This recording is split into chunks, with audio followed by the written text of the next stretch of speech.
السلام عليكم ورحمة الله وبركاته. أيها المشاهد الكريم، هل تدري أن السماحة تدخل في كل شيء من دين الله سبحانه وفي كل شعيرة حتى التوبة من الذنوب؟ إذا أردت أن تعرف ذلك فإليك هذا التفصيل.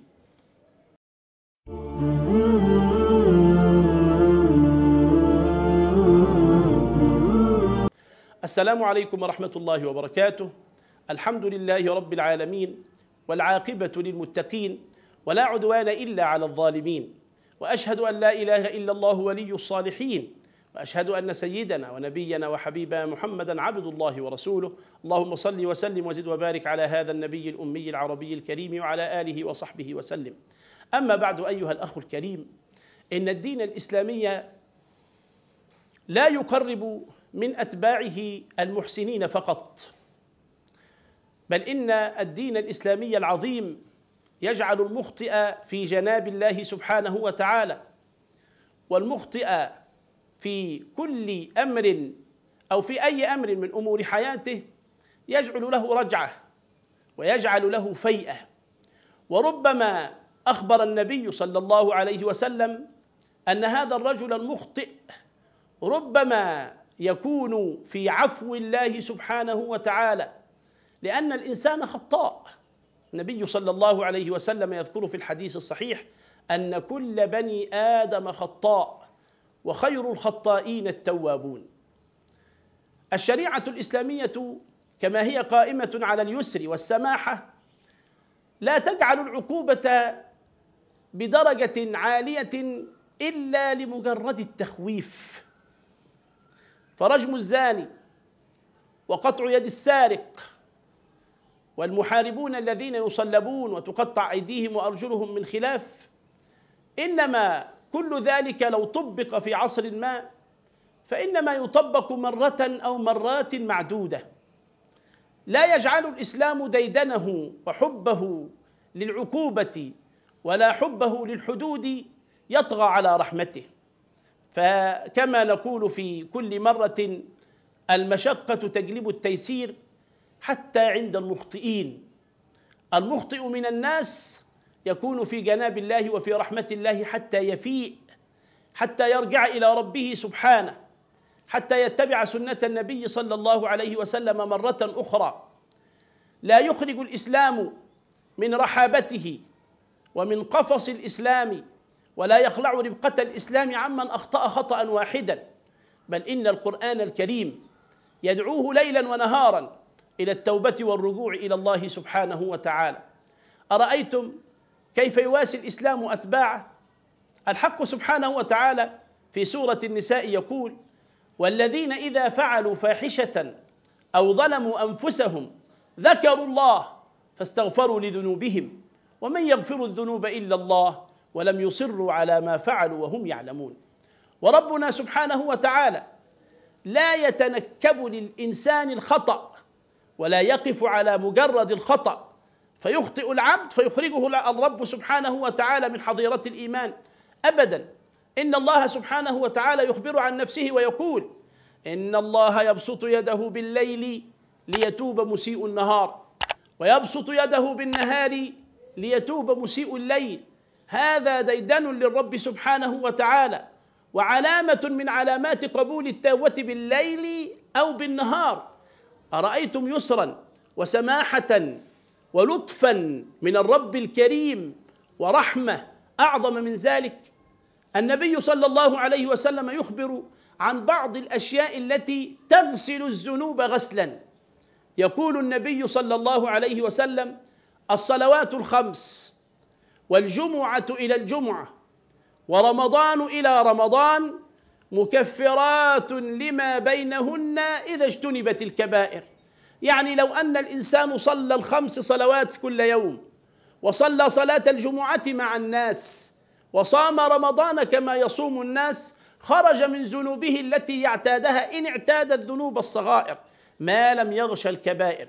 فإذا صليت صلاة العصر غفر لك ما كان قبلها من الصغائر، وإذا ثنيت بالمغرب غفر لك ما بين العصر والمغرب من الصغائر، وإذا صليت صلاة العشاء غفر الله لك ما بين المغرب والعشاء من الصغائر، وإذا صليت صلاة الفجر غفر الله لك ما بين العشاء والفجر من الصغائر، ما لم تغش كبيرة، ما لم تأت كبيرة.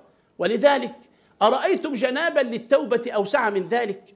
أذكر قصة كنت أدرسها في الثانوية الأزهرية، وهو أن رجلا جاء إلى النبي صلى الله عليه وسلم وقال: يا رسول الله، أصبت من امرأة قبلة. فجلس النبي صلى الله عليه وسلم عدة دقائق أو لحظات، ثم قال للرجل: أصليت معنا صلاة العصر؟ قال الرجل: بلى يا رسول الله، صليت صلاة العصر. قال: إن الحسنات يذهبن السيئات، ذلك ذكرى للذاكرين. التوبة عندنا ما أسهل منها، ما أسهل منها. تيسير، منتهى التيسير في التوبة، بمجرد فقط أن تنوي بقلبك وتعزم على ألا تعود وترد الحق لأصحابه، ثم تقول: تبت إلى الله سبحانه وتعالى، يقبل الله توبتك. أرأيتم هذا التيسير؟ ليس هناك في الإسلام تعسير، لا في التوبة ولا في أي شيء.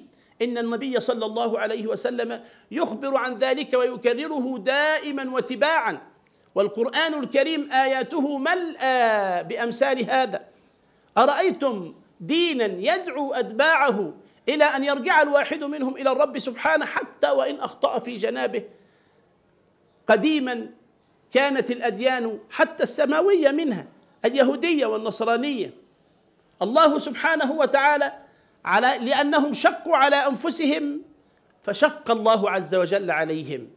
اليهودية لو رأيتها في التوبة لظننت ألا يتوب إنسان إلى الله أبدا. التوبة عند اليهود من الكبائر إنما تكون بقتل النفس.